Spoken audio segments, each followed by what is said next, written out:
Hello, everyone. How is everyone on this Friday evening?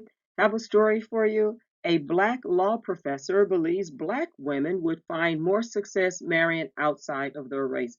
What do you all think about that? We always hear stories after stories, different stories about a lot of different subject matters. But Ralph Richard Ranks, he's a professor and co-founder of the Stanford Center for Racial Justice, wrote an editorial for the New York Post titled Why More Black Women Should Consider Marrying White Men, where he urged his fellow sisters to abandon the idea of marrying black men. Now, that um, I don't think that he really should be promoting that because it's up to the person and who they choose to marry.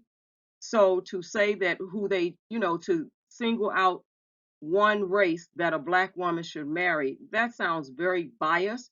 And so anyway, he goes on, he says black women should not be held hostage to the struggles of black men. Bank Peace reads. They should marry out and not marry down, he added. Now, I think a black woman should marry up if she's able to do that and God blesses her with a man that's, of substantial means. There is nothing wrong with that.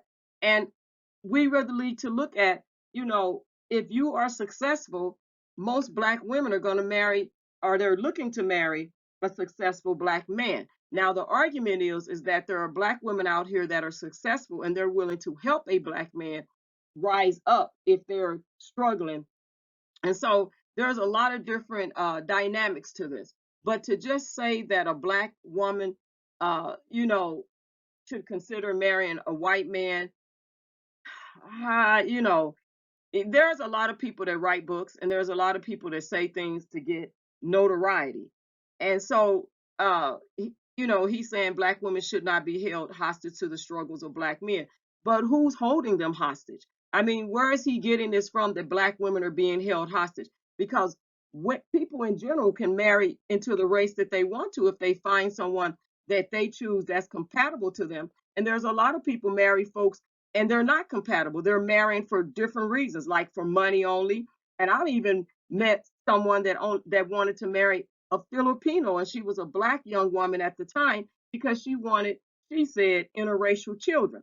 So you have to be careful about what you ask for, because with that being said, she had a like an arrogant attitude about her, and one of her children wind up being, having situations going on, which I was like, you have to be careful about that, because when you are not marrying for the right reasons, things can happen. God can allow things to happen because we have to be careful about karma coming back on us and how we treat other people. And this was a person that didn't want to marry in her own race because she thought she was better than her own race and because she was fair skinned, and so she chose to marry this Filipino man, and it didn't go well for her. And her mother even said it didn't go well. And we saw the results of that. So if you're going to marry someone, it should be genuine.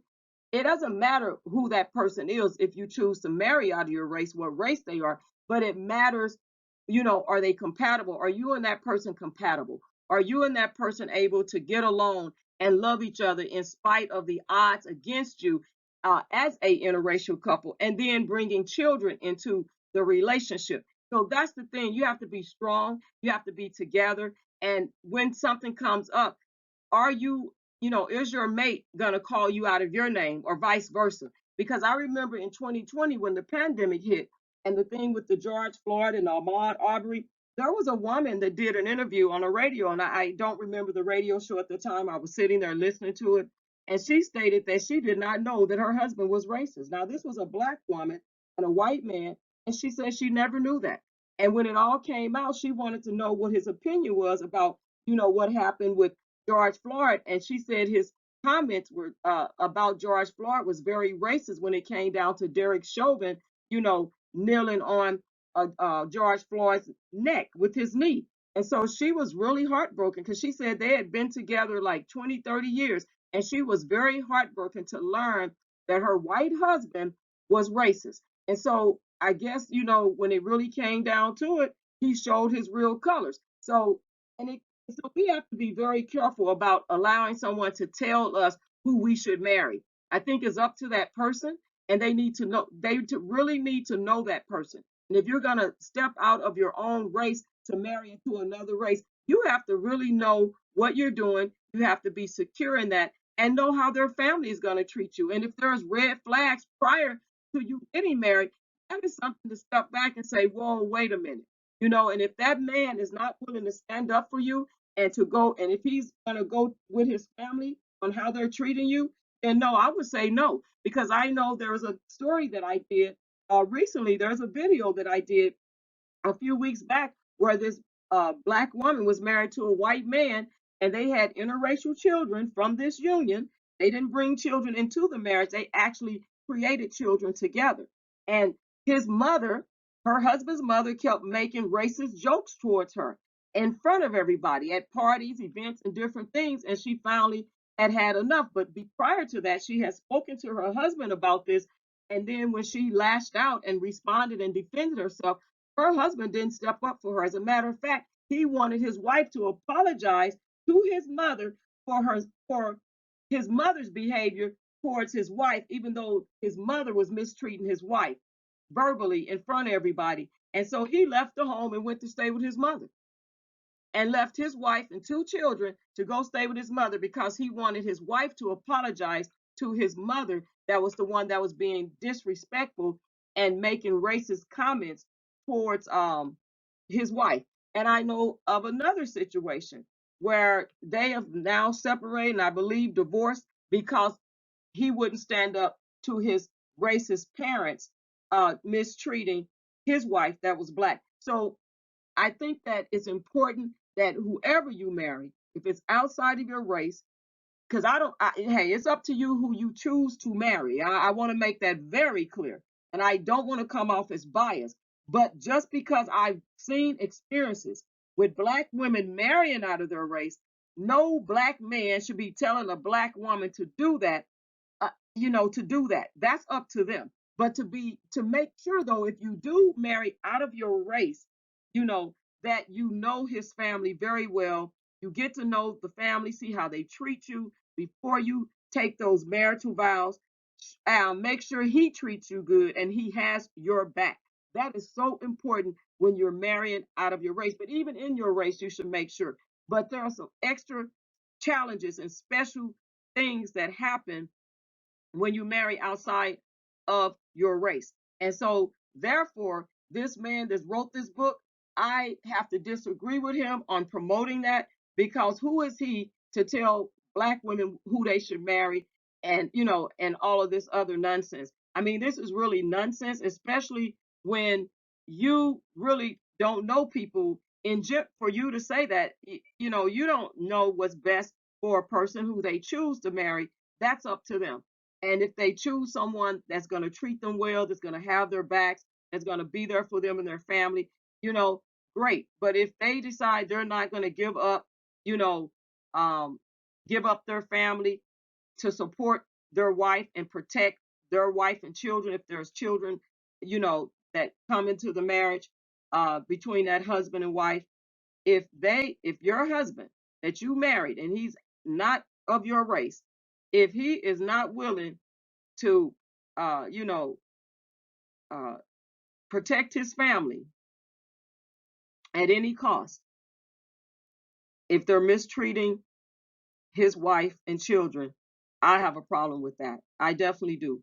And so this man, let me continue the story. So he's saying that um, banks claim black women will need to free themselves from race loyalty before they will be able to find healthy relationships.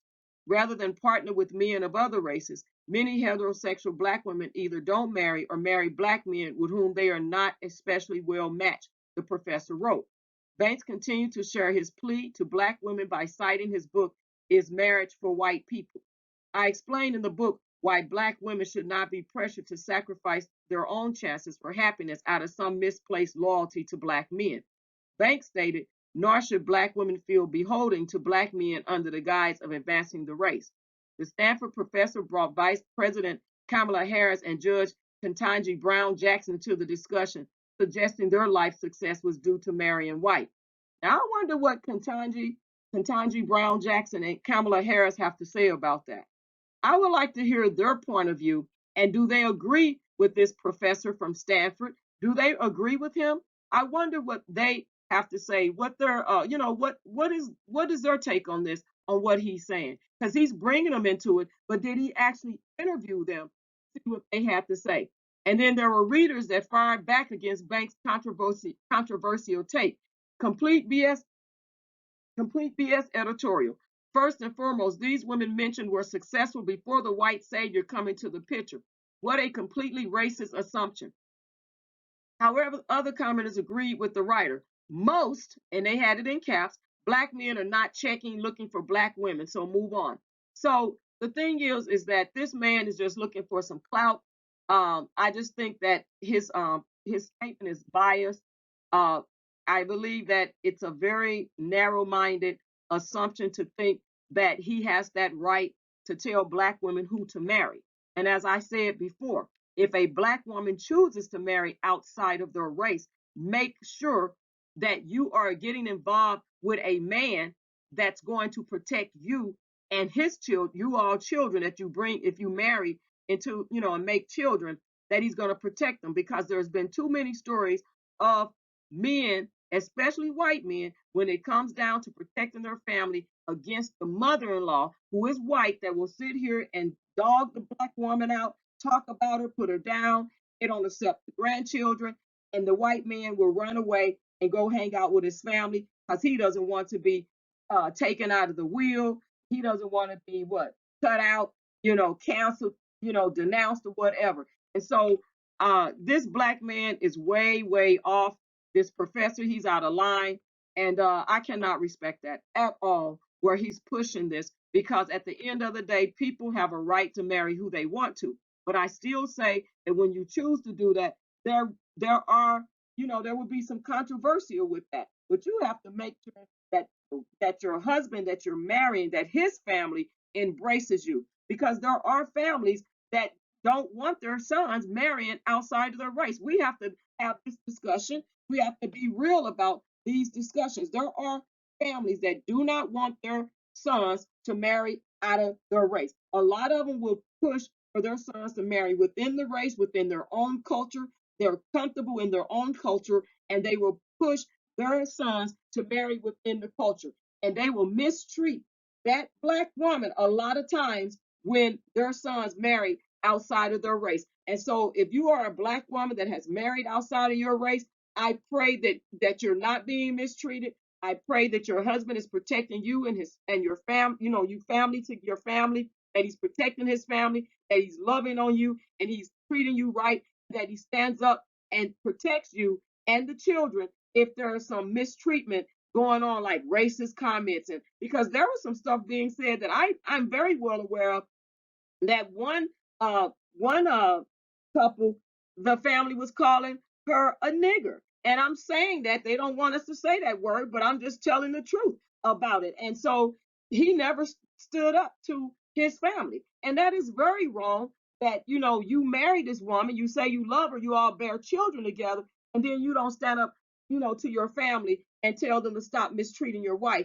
And if your wife stand up for herself, then all of a sudden you run home and put your tail between your legs, and you don't protect your family, but yet still you took vows, for better or for worse, and yet you're going to protect your family. So this guy is just really, what, he is biased. He's probably racist himself, and to sit here and think that he has a right to speak for other people. No, Dr. Ralph Richard Banks, or even if you are not a doctor, they just said he's a professor. He might have his PhD, and I'm pretty sure most of them do when they're teaching at Stanford. He probably has his PhD. So, I'm going to just give him that. Dr. Ralph Richard Banks, you need to sit down somewhere. You need to go back and rethink what you're saying, because that's just not, you're way off, man. You're way off when it comes down to it. And if you are saying that, did you write about what they can do when they're not being treated right by the white man that they choose to marry, that you're promoting? Because what solution do you have for that when the white man is mistreating the black woman that he married? What solution do you have for that? So, don't just write books like that, because that just is just something that, you know what, I wouldn't buy that book. and I wouldn't recommend anyone else buy that book because it's just don't it's not even it's just really it's just crazy. It's not even like adding up to what you're saying. And then you trying to say that that's what they should do. You don't have any right to tell a black woman who she should marry. And there are a lot of black successful black men out here. And if I look at it like this, uh, uh, if you wait on God, He'll bring you that compatible man. And we're also finding out that a lot of times it's not even it's a lot of times people choose who they want to be with, even though they know that that person is not compatible for them. So you trying to push a black woman to marry a white man, but there's a lot more to the whole dynamics of a relationship, period. And you don't have to push anything, even when you're in your own race. You just have to know if you're equally yoked. Did God bring that person or bring you guys to bring you two together? Those are things that you got to look at. And you have to get to know people, get to know their families, and I don't think it has anything to do with race. It has everything to do with who the two individuals are. That's what it has to do with. And when you take God out of things, and that's a lot of that has happened where people don't even have Christ in their relationships. They don't practice it. They don't read their Bibles. They don't pray together. So it's a lot that happens to break families up. And so you have to be able to, uh, you know, see where God is leading you, who He's going to put in your life. And if you see red flags, it doesn't matter what race you're in. You know, you can have anybody can mistreat you. It doesn't matter. And so to say that black women shouldn't be held hostage to the struggles of black men, man, you got to be killing me.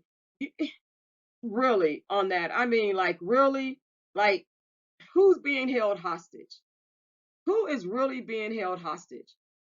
People have a right to marry who they want to marry. So to say that they are being held hostage or they shouldn't be held hostage is like, really?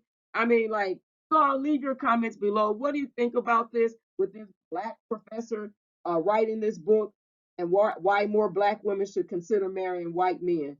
You know, and I'm not sure how many sisters that he interviewed and did a survey on, but I would like to know if he really talked to Kamala Harris and Ketanji Brown Jackson. He probably didn't. He's just saying that he brought them into the discussion. But those people were already, let me tell you something. Kamala Harris was already married to somebody else, you know, before she married her current husband. And Ketanji Brown, more than likely, I don't know the whole background on her, but she already was successful or doing her thing as well in her career. So he needs to just stop with all of that. You can't bring these two women into something where they was already successful. So you need to stop with all of that. And there's more people that need to say something about this foolishness. And you know what? We keep hearing foolishness day in and day out with people. You know, it's just so much foolishness with people going on that we sometimes you have to speak up. It's a lot of articles I read, and I don't speak up a lot of times. I just read them and just go, really? But in this, I was like, whoa, I do need to speak up on that. That's crazy. And I just don't agree with that. I think that if God brings a person in your life, God doesn't bless you 50%, He blesses you 100. He don't bless no mess. And if He brings a good mate in your life, you waited on Him, then your family can come together and you can do, be covered under, be covered by the covenant that God brought you all together. But this thing about pushing one race upon someone, that is bias. It's just crazy. It really is, and it makes no sense whatsoever. And for him to be a professor out of Stanford, man, I wouldn't want to be under your teachings because I would be objecting things that you would be saying if I was a student in your class, and he probably wouldn't want me to be in this class because I would be very outspoken in the classroom, especially on some foolishness like that. So you guys rate the video, and share this video. You all have a good day. Bye bye.